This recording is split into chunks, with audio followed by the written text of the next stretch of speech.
réseau d'échange de savoir, c'est une initiative, la plupart du temps locale, qui met en relation des personnes qui désirent acquérir des savoirs avec des personnes qui désirent transmettre des savoirs et qui crée donc un réseau d'échange et de solidarité gratuit entre les personnes. Utiliser les choses qu'on sait pour les partager avec d'autres.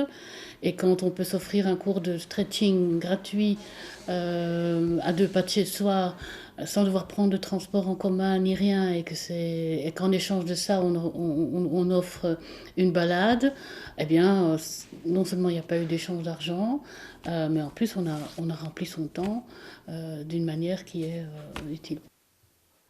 Il n'y a pas de petit savoir, ça c'est très important. Savoir parler perse, ça a autant de valeur que de savoir recoudre un bouton. Et les gens qui savent juste recoudre un bouton, parfois se disent « moi je sais juste recoudre un bouton, c'est pas un savoir ». Si, c'est un savoir et on peut le mettre en valeur. Parce qu'il y a des gens qui ne savent pas recoudre un bouton. Ben moi je donne un cours de créativité, peinture, sculpture. Mais je laisse l'imagination libre à tout le monde et voilà, et Anne-Marie a fait ceci. Il y a des personnes qui savent très bien faire les choses, mais qui ont beaucoup de difficultés à les transmettre. Donc savoir quelque chose, c'est une chose, mais savoir le transmettre, c'est tout un apprentissage aussi. Pour des personnes, par exemple, qui ont été très, très dévalorisées, qui ont l'habitude d'être dans « je ne sais rien faire, je n'y arriverai pas », c'est important d'être là et de dire « allez », de mettre en place avec la personne, de l'aider à transmettre son savoir. On va bouger. Bouger dans tous les sens. Et on va faire des vocalises. Comme ça, tu vas lâcher le mot. Ma. Je fais la même chose. Ouais. Ma. Un groupe d'habitants dans un quartier, dans une cité, dans un village peut lancer un réseau d'échange de savoirs en commençant par échanger entre eux leurs propres savoirs donc qu'ils offrent et qu'ils demandent. Dans un réseau d'échange de savoir, toute personne, ça c'est important de dire, toute personne qui est offreuse et demandeuse de savoir peut aussi, si elle le souhaite, être animatrice du réseau. Vous demandiez le Qigong. Le rôle de l'animateur, c'est de mettre en lien les participants au réseau. On va avoir un premier contact à 3, suite auquel l'échange pourra démarrer. Quelles sont vos attentes d'abord? Alors, la réciprocité, il faut savoir qu'on est très souple là-dessus aussi. Il y a des gens qui arrivent et qui ont envie d'offrir, ou il y a des gens qui arrivent qui ont juste envie de demander. Alors bien sûr, pour faire partie d'un réseau, il faudrait à la fois offreur et demandeur, mais on laisse toujours le temps aux gens de dire, si vous voulez commencer par offrir, laissez-vous le temps après, attendez de rencontrer les gens, et peut-être que des gens vont vous donner envie après d'apprendre d'autres choses. C'est vraiment des savoirs qu'on a et qu'on a envie d'offrir, qui font plaisir d'offrir à d'autres. Et si je la ramène donc, pour moi, le Qigong est très important et donc il faut que ça passe au travers de moi. Il faut que je le donne parce que du fait de donner quelque chose à quelqu'un, vous recevez en échange aussi.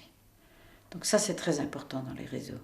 C'est que le fait de donner fait plaisir et qu'on reçoit en échange de la personne. Moi, je reçois de Lorraine. Je reçois sa passion à elle aussi de vouloir faire du Qigong avec moi. Je m'étire bien et j'ouvre les yeux. On va avoir des réseaux d'échange de savoir qui, comme le nôtre, est assuré uniquement par des bénévoles et sans aucun subside, volontairement. Et il y en a d'autres qui vont au contraire être mis à l'initiative par une maison médicale, par Solidarité Savoir ou par une initiative communale et qui ont quelqu'un salarié pour animer le réseau. Pour faire fonctionner un réseau, il faut le dynamiser. Donc si on n'inscrit pas des nouvelles offres, des nouvelles demandes, qu'on ne téléphone pas aux gens, s'il n'y a pas quelqu'un qui a ce rôle-là de dynamiser, le réseau ne s'agrémente pas, je vais dire. Donc moi j'ai un mi-temps pour faire fonctionner le réseau. Donc concrètement, comment ça fonctionne? On a des permanences, c'est du lundi au vendredi de 10h30 du matin à 12h30. On a créé un site où on répertorie toutes les offres et toutes les demandes des gens. Donc maintenant, on est plus ou moins à 150 offres et demandes. Et ce site nous permet, en un simple clic, de raccorder l'offre et la demande qui correspondent. Ici, notre réseau, ce n'est pas chacun chez soi et un site sur lequel ils vont. C'est qu'on a ici la chance d'avoir une cour, un endroit où les gens se réunissent, se voient, se parlent et créent des projets. Ce qui fonctionne le mieux, c'est de laisser la porte ouverte, de montrer ce qu'on fait comme échange à travers des affiches, hein, échange culinaire, échange informatique, et les gens sont intéressés et rentrent en voyant les affiches. Moi, je trouve génial. Tout ce qu'on fait ici, il y a des tables de conversation en français pour, par exemple, les gens qui viennent d'autres pays. Il y a aussi, pas des cours, mais des chansons en français. Apprendre la langue française en chantant. Donc, c'est génial. Après, il faudra goûter. Donc voilà, on va tout doucement couper. Voilà. Ça sent bon, hein? Ça sent bon, oui. Ah oui, là, ça sent. Moi, je suis pas douée en cuisine, donc je viens regarder les doués. C'est Gérard qui m'a, en parlant tout le temps de cuisine, qui m'a redonné le goût à manger, quoi. L'objectif principal du réseau, qui est la mixité sociale quand même, qui est vraiment d'arriver à faire s'échanger des gens qui viennent de couches sociales différentes, qui ont des points de vue sur la vie différents, qui ont des cultures différentes. Notre objectif de base, parfois, est difficile à atteindre. En fonction aussi de nos permanences, parce que je veux dire, il y a aucun de moi ou de mes collègues travailleurs qui travaillent en soir. Donc ça, c'est une problématique que vit notre réseau, c'est que malheureusement, on tend parfois à rester un peu dans le même cercle. Ça prend du temps. En fait, créer un réseau, maintenant ça fait 2 ans qu'on existe, on commence maintenant à avoir un noyau de personnes qui sont vraiment accrochées. On peut dire des personnes dont on sait qu'elles vont être régulières. Chose aussi, si jamais il y a un petit souci, une incompréhension ou quoi, ben, la personne qui a fait la mise en relation, c'est-à-dire moi. Le problème auquel on est le plus souvent confronté, c'est le problème de la régularité, des retards. Il y a un pépin, s'il y a quelque chose qui coince, comment... Quand ça ne se passe pas bien et qu'on le sent, on parle avec l'offreur, on parle avec le demandeur et on évalue ce qui s'est mal passé. Okay. Et souvent, quand ça se passe mal, c'est qu'on n'a pas bien fait la mise en relation.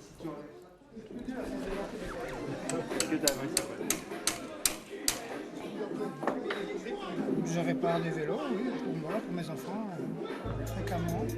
J'ai encore autour de moi des gens qui viennent apporter le vélo chez moi. Les conseils à donner à quelqu'un qui veut lancer un réseau d'échange de savoir, c'est de ne pas se lancer tout seul.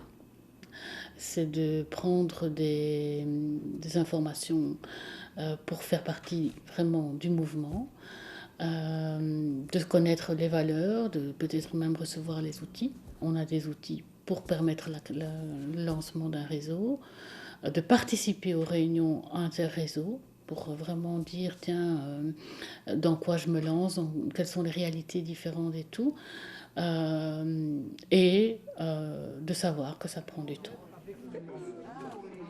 Dans la pratique, oui, c'est le bouche à oreille, hein. C'est beaucoup le bouche à oreille, et quand on a 3-4 personnes qui ont été intéressées à tel truc, eh bien elles amènent l'autre, et finalement ça forme un réseau.